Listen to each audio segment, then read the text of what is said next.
আজ দুপুরের দিকে তার বৃদ্ধ বাবা আর ছোট মেয়ে রিনা মাঠের রাস্তা দিয়ে হেঁটে যাচ্ছিল। চারপাশটা তখন অদ্ভুতভাবে থমথমে হয়ে উঠেছিল। হঠাৎ তাদের পথ আটকে সামনে এসে দাঁড়ালো এক ভয়ঙ্কর সবুজ ডাইনি। ডাইনিটা কবিতার বাবার দিকে তাকিয়ে এক কুৎসিত হুঙ্কার দিয়ে বলল, রাজু, তোমার মেয়েকে ভালোবাসো না? সে তোমাদের সবাইকে ধোঁকা দিচ্ছে। এই মেয়ে আমার সাথে অনেক ভালো থাকবে। ডাইনির কথা শুনে ছোট রিনা ভয়ে তার দাদুর হাত শক্ত করে ধরে কেঁদে বলে উঠল, দাদু, আমি খুব ভয় পাচ্ছি। ও আমাদের কি করবে? কবিতার বাবা সাহস হারালেন না। তিনি লাঠি উঠিয়ে ডাইনিকে বললেন, কে তুমি? আমরা তোমাকে একদম ভয় পাই না। আমার নাতনিকে তোমার হাতে, ডাইনির হাতে কখন।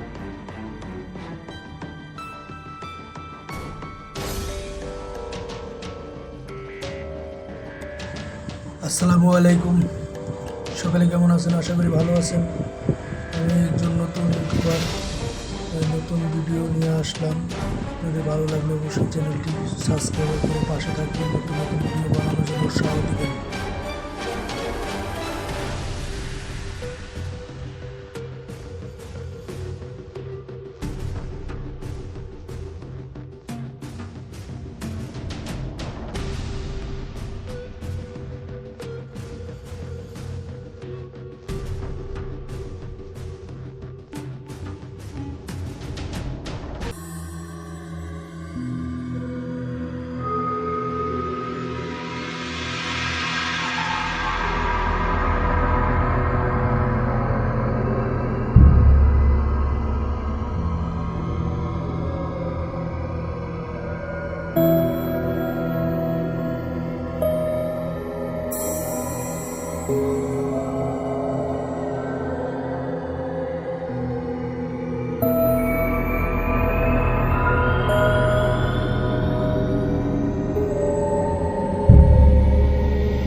কখনোই দেব না। দূর থেকে কবিতা এই পুরো দৃশ্য দেখে ভয়ে শিউরে উঠছিল। কবিতা মুখে সব শুনে রাজু তাকে শান্ত করার চেষ্টা করলো। তুমি শুধু শুধু চিন্তা করছো কবিতা, আমি তো আছি। আমি নিজেই ওই ডাইনিকে খুঁজে বের করব এবং আমাদের পরিবারের কোনো ক্ষতি করতে দেব না। কিন্তু কবিতা কোনোভাবেই তার মন থেকে ভয় দূর করতে পারছিল না। সে রাজুর দিকে তাকিয়ে চোখের জল ফেলে বলল,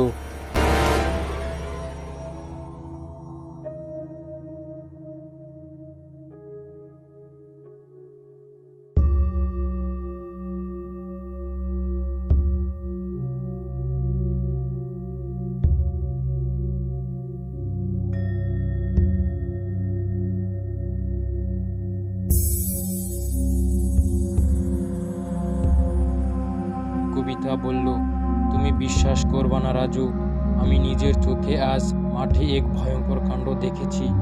রাজু অবাক হয়ে জানতে চাইল, কি দেখেছ কবিতা, খুলে বলো।